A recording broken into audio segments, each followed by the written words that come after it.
Me da mucho gusto que esta noche estén aquí en el programa Mariana Campos. Ella es coordinadora del programa de presupuesto y rendición de cuentas de México Evalúa. Muchísimas gracias por estar por acá, Mariana. Buenas noches. Buenas noches. Y está también Aristóteles Núñez, ex titular del Servicio de Administración Tributaria. Aristóteles, gracias por estar esta noche por acá. Buenas noches, Javier. A ver, vamos a hablar de lo que está pasando en Chihuahua. Y ha sido prácticamente el tema de la semana. Después de esta conferencia de prensa el lunes a la 1 de la tarde, en donde Javier Corral sale a decir, a ver, por represalia, la Secretaría de Hacienda y Crédito Público no me quiere dar 700 millones de pesos, los tiene detenidos. Pongamos un poco de contexto, Mariana, si quieres, expliquemos un poco lo que dijo Javier Corral y empezamos contigo. Así es. Bueno, Javier lo que dice es que había firmado unos convenios con la Secretaría de Hacienda para recibir recursos al cierre de este año, ¿no? Y bueno, pues lo que responde la Secretaría es que en efecto ellos transfieren recursos a las entidades, hacen ver que cumplen con la ley con respecto a lo que se deposita de participaciones y aportaciones. Sin embargo, me parece que Javier está centrado en otro tipo de transferencias que existen, que son las transferencias que llegan a través de convenios, me parece que especialmente a través del ramo 23, que no se encuentra en realidad regulado por una ley, ¿no? Sino que es un ramo que tiene diversos fondos. Es más, es un ramo que hace muchas cosas. Dentro de lo que hace está transferir recursos a las entidades, y esto se hace, te digo, sin una regulación, en mi opinión, que debería ser lo más apropiado. Entonces ya esa distribución queda a discreción de la Secretaría y de los convenios que establecen, ¿no? Y lo que dice Javier Corral es estos 700 millones de pesos están detenidos por una investigación que hago de triangulación de dinero en el gobierno de César Duarte, mi antecesor, para beneficio de campañas a favor del PRI. Es correcto, exactamente. Lo que él dice es que es una represalia que está haciendo la autoridad fiscal para, digamos, pues presionar de este lado ese tipo de trabajo de investigación que está haciendo ese gobierno, ¿no? Ahora sí que se metieron en tus terrenos, Aristóteles Núñez, y hoy escribes 10 puntos muy fáciles de leer, no te metes en tanto tecnicismo, de dar una explicación de qué sucede con estos 700 millones de pesos. A ver, platícanos un poco lo que publicas hoy en distintos medios. Con mucho gusto, Javier. Mira, yo creo que el gobernador de Chihuahua, y eso lo debo reconocer, esté combatiendo de manera frontal la corrupción, hay que celebrarlo. Es su obligación, es su deber, al igual que la de los 31 gobernadores de las otras entidades que creo que no lo están haciendo.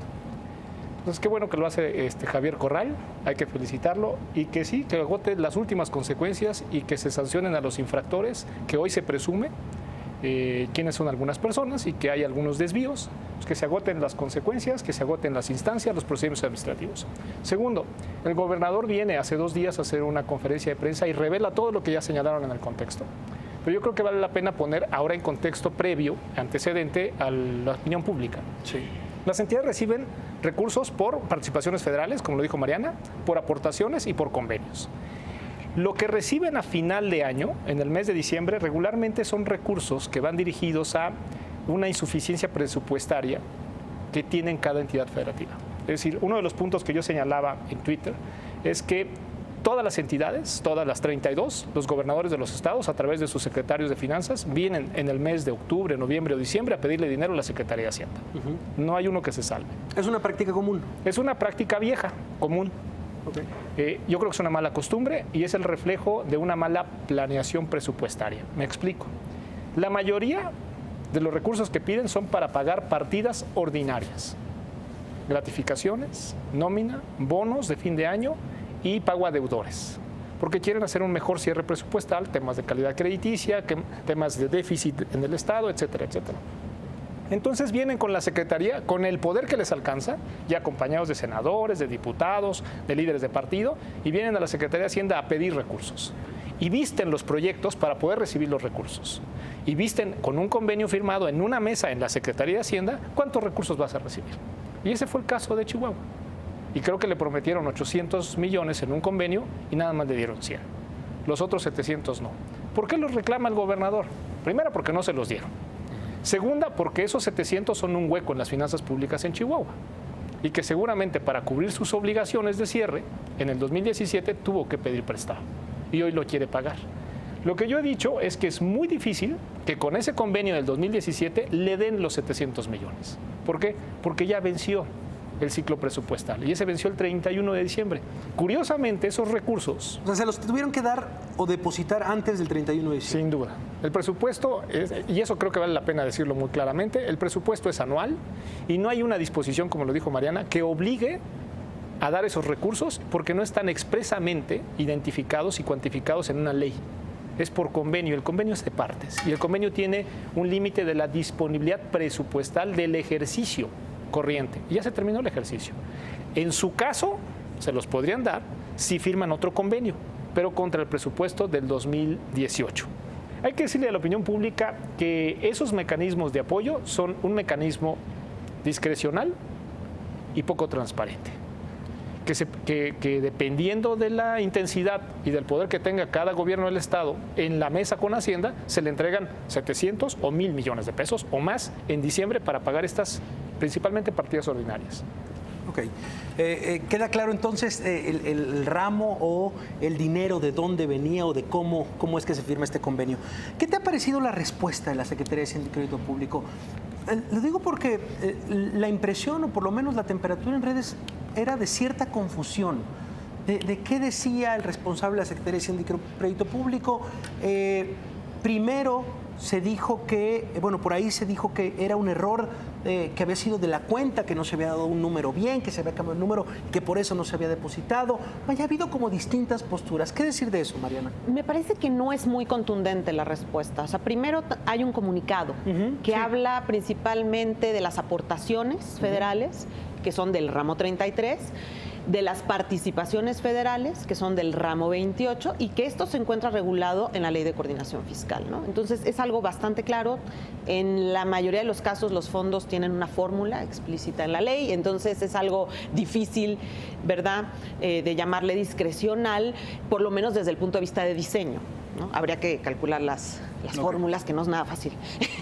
Pero entonces creo que hace falta hablar de una parte muy importante que se da ya en la coordinación fiscal, en la informalidad de la coordinación fiscal, le podríamos llamar, porque es el ramo 23. Y ese ramo tiene un presupuesto enorme, en mi opinión discrecional, porque tiene programas como, por ejemplo, fortalecimiento financiero, que posiblemente es el fondo del que Javier habla.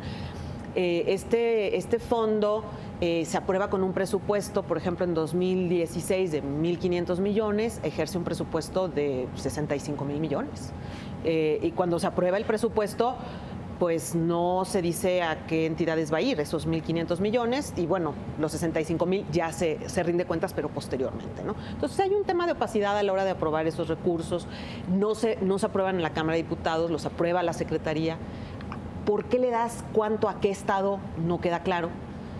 Entonces, creo que hacía falta en la comunicación de Hacienda expresar lo que estamos diciendo aquí. O sea, hay 3 canales, no solamente hay 2, ¿no? Entonces, luego salió lo de pues el número de cuenta, que eso en la opinión pública, pues bueno, no conocemos cómo está ese tema tan específico.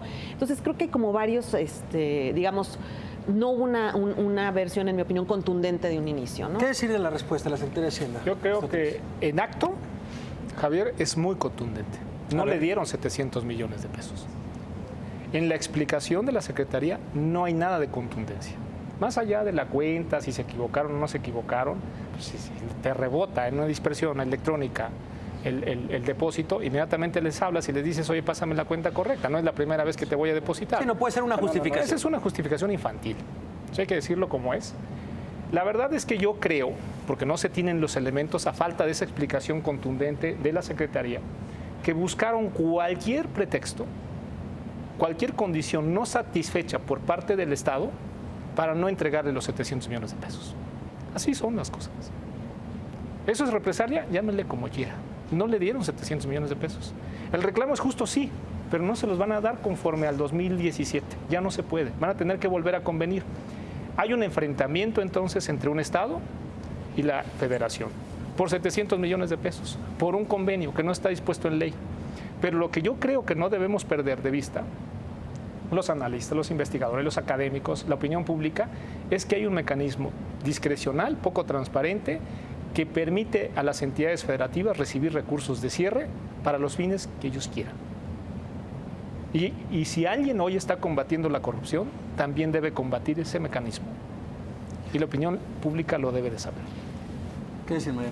Yo incluso me iría un poco más lejos. O sea, yo creo que tenemos una discusión de coordinación fiscal pendiente. Y yo creo que es mucho más allá de los recursos de cierre. O sea, yo creo que estamos hablando de una diversidad de fondos que están manejando a través del ramo 23 el gobierno federal con las entidades para financiar, por ejemplo, obra pública, proyectos de obra pública. Hay miles de proyectos de obra pública pequeños en donde también se han documentado casos de ineficiencia enorme del uso de estos recursos. Por ahí salió en el Excelsior un parque financiado con estos fondos de superhéroes. Hay un think tank en Coahuila que ha documentado cómo a través se financian algunas obras pequeñas en los municipios que reciben fondos del ramo 23 y al mismo tiempo de los recursos estatales, ¿no? Entonces hay un doble financiamiento de obras. Entonces hay una serie de situaciones que se están dando, en mi opinión, por un ramo en donde está abundando la discrecionalidad y ha crecido a un ritmo increíble. A ver, ese dato es interesante. Fíjate, si tú te vas a los datos de 2005, con pesos de 2018 para poder hacer pesos de 2017, perdón, para poder hacer la comparación, se le aprobó un presupuesto en 2005 como de 8,000 millones, ¿no? En pesos de 2017 gastó 275,000 millones. ¿Eso ha crecido? O sea, sí, en esos años. Entonces, a mí no me hace sentido que exista un ramo que está creciendo de esta manera sin estar adecuadamente regulado. O sea, ¿cuál es el objetivo? Porque entonces eso es lo que se presta a la discrecionalidad. Es decir, ¿por qué no ponemos un objetivo en la mesa? Okay. Oye, cuando los estados tengan estas necesidades o cuando los estados cumplan con este avance en sus capacidades para gestionar recursos, entonces podemos darles, ¿no? Yo creo que sería muy bueno que la Secretaría, y bueno, esto se pensara a nivel política de coordinación fiscal, generara criterios que incentivaran la capacidad de los estados para repartirles el dinero, para entregárselos, que fuera en función de criterios transparentes y que promovieran esas mejores capacidades, porque si no, pues estamos viendo un desfile luego de gobernadores que traen un desastre. No, pero qué interesante postura, porque a ver, hasta el momento se hablaba de, por supuesto, lo que está sucediendo en Chihuahua, que es la investigación al exgobernador César Duarte de qué sucedió con cerca de 250 millones de pesos, si no fueron a parar a las obras de educación y a las obras de desarrollo social que se tenían previstos, sino que fueron a parar al tema de las elecciones. Ese es un tema. Otro tema que se pone sobre la mesa, por supuesto, y es lo que quiere poner en la agenda el propio Javier Corral, es esta represalia por parte del gobierno federal de cómo controla el dinero. Pero ustedes abren la puerta a un debate también muy interesante el tema de este presupuesto, de cómo se manejan estos millones e incluso de cómo se opera, como algo que parecería costumbre, como lo dice Aristóteles, el tema de en octubre, noviembre, diciembre, todos los gobiernos pues van con sus equipos a la Secretaría de Hacienda a pedir dinero, a pedir que lo salven de presupuestos mal hechos año con año, pues una práctica que también se tiene que explorar y decir, se tiene que acabar. El análisis es muy simple. Si no hubiera ese mecanismo, no habría recursos. Si no habría recursos, no habría desvíos. Si no habría desvíos, hoy no habría un reclamo de 700 millones, ni la represalia, ni ese poder discrecional que tiene una secretaría para entregarle recursos a fin de año a un gobernador. Es de simple. Hay que entender, yo creo, que ese mecanismo tiene que pasar de la poca transparencia y de toda la discreción a un mecanismo normado, transparente. Usted solicita, lo publica. ¿Cuánto solicita y para qué? Y lo justifica. Partidas extraordinarias, porque las partidas ordinarias tiene usted la obligación de presupuestarlas correctamente. O sea, usted sabe cuánto es lo que va a recibir de ingresos, tanto estatales como federales, en una estimación. Y en la medida de la estimación usted va controlando su gasto. ¿Y quién se encarga, Aristóteles, de eso? Eso. Bueno, alguien que hoy ha estado callado. ¿Cómo cambiarlo? Alguien que hoy ha estado callado y que sí ha levantado la voz para sumarse a uno u otro bando de los que están enfrentándose. Quienes deben normar el ejercicio presupuestal son los diputados. Quienes deben establecer los mecanismos transparentes y de control en este ramo 23 son los diputados. Pero te tengo que decir, sin ánimo de que te desalientes. De sonar pesimista. Son los diputados los primeros que hacen uso de estos recursos desde su aprobación y después desde su ejercicio. Porque muchos de ellos son los que tienen los compromisos con la ciudadanía y los cumplen, como no son ejecutivos, a través de los estados o de los municipios. Y así es donde viajan los Es un recursos. círculo. Sí, claro. Algunos diputados seguramente lo reciben y lo desvían. Y otros sí hacen la obra. Círculo. A ver, pero esto siempre es a través de la Secretaría, es decir, o sea, quien finalmente deposita y ejerce los recursos es la Secretaría, ¿no? Entonces también se está dando, en mi opinión, un esquema perverso, en donde la discusión presupuestaria se centra en lo que sucede en este ramo discrecional, con estos fondos discrecionales, en donde de alguna manera se desvía la atención de los diputados de revisar todo el presupuesto y se enfocan en estos fondos, pero también la Secretaría lo permite, ¿no? Entonces, de alguna manera, y la Secretaría luego, pues, vamos, tú me apruebas 1,000 millones, se gastan 65,000, ¿no? Entonces, yo creo que ahí tenemos un empalme de facultades de la Secretaría y de los diputados, y es muy importante que haya esa independencia de poderes. O sea, México está concebido, ¿verdad?, como un Estado en 3 poderes independientes, y esto está distrayendo a nuestros diputados de hacer su verdadero trabajo en el presupuesto. Sí. Y que no sean un contrapeso efectivo para la Secretaría. La Secretaría no le gusta escucharlo, pero requiere un contrapeso. Se ha traído a la mesa por parte de la sociedad civil, incluso por organizaciones empresariales, la idea de tener un consejo fiscal que pueda fortalecer precisamente las capacidades técnicas de los diputados para que también estén a la altura y puedan discutir con la Secretaría, pero eso ha sido principalmente negado por la propia Secretaría, ¿no? No se requiere un consejo fiscal, lo ha recomendado al Fondo Monetario Internacional, se requiere elevar la discusión fiscal en México. Bueno, qué buen debate, qué buen debate. Me parece que lo abarcan ustedes dos perfecto. Otra de las salidas, otra de las puertas que abrió Javier Corral el lunes. Para cerrar, les preguntaría ya un tema más político. ¿Cómo han visto esta semana, Aristóteles, esta conferencia de prensa por Javier Corral, la respuesta del propio presidente de la República, de José Antonio Meade, la respuesta ahora también de Javier Corral? ¿Cómo has visto estos argumentos esta semana? Yo creo que es un adelanto de lo que vamos a ver 6 meses. Desafortunadamente, creo que muchos políticos de todos los partidos no entienden que la sociedad está cansada de los abusos y de estos excesos y de estos pleitos. Yo creo que es apenas el comienzo de lo que se va a ver. Hoy es Javier Corral, mañana será otro gobernador y después será otro candidato y después será etcétera, etcétera, pero cada quien irá sacando. Es un molde de lo que viene. Sí, claro. ¿Por qué? Porque hay que desalentar el voto del contrario pues, para ganar la contienda. Estamos en un año de contienda, todo se contamina electoralmente y políticamente y dejamos a un lado las propuestas, la parte constructiva, los grandes retos que tiene este país. Este país en el 2060, en el 2050 va a tener un caos financiero, un caos de salud, si no empezamos a trabajar hoy. ¿Por qué? Pues sí, la pirámide poblacional se nos va a invertir y ninguno de los precandidatos, ninguno de los partidos se han arbolado una tarea o un proyecto que permita empezar a sembrar instrumentos o estrategias que permitan para muchos de los que están haciendo hoy o de los que tienen 30 años, que se llaman millennials, tener una mejor etapa de vida entre el 2050 y el 2060. Un último comentario, Mariana.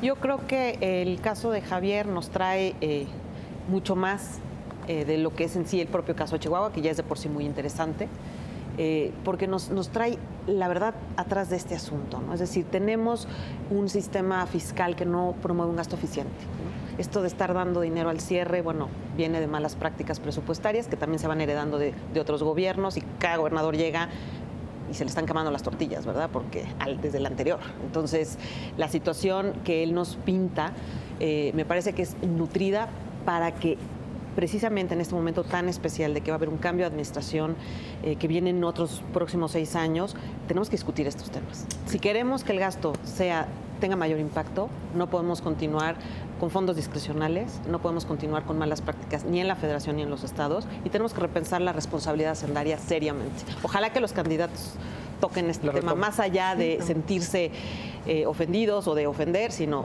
más bien para la mejora de México. Sí, es interesante ponerlo ahí dentro de estos debates que viene que vienen, el tema fiscal, el tema también de... Aunque te noto incrédulo, Javier. No me notas incrédulo, más bien hay que por lo menos desde los medios, desde las redes, tratar de impulsar, oye, ¿qué va a pasar con esta pirámide poblacional? ¿Qué nos propones no para 2018, para 2019, para 2020, sino como futuro, como país? No nos gusta pensar en general, a los mexicanos en el largo plazo. Por eso nos va como nos va. Exactamente, entonces es interesante poner el largo plazo dentro de este debate. Mariana Campos, qué importante voz, coordinadora del programa de presupuesto y rendición de cuentas de México Evalúa. Gracias por estar por acá. Un placer, Aristóteles Núñez, Gracias, por estar señor. por acá. Gracias, señor. Gracias, de verdad. Nosotros vamos a ir a una pausa. Seguimos aquí en Anotadura.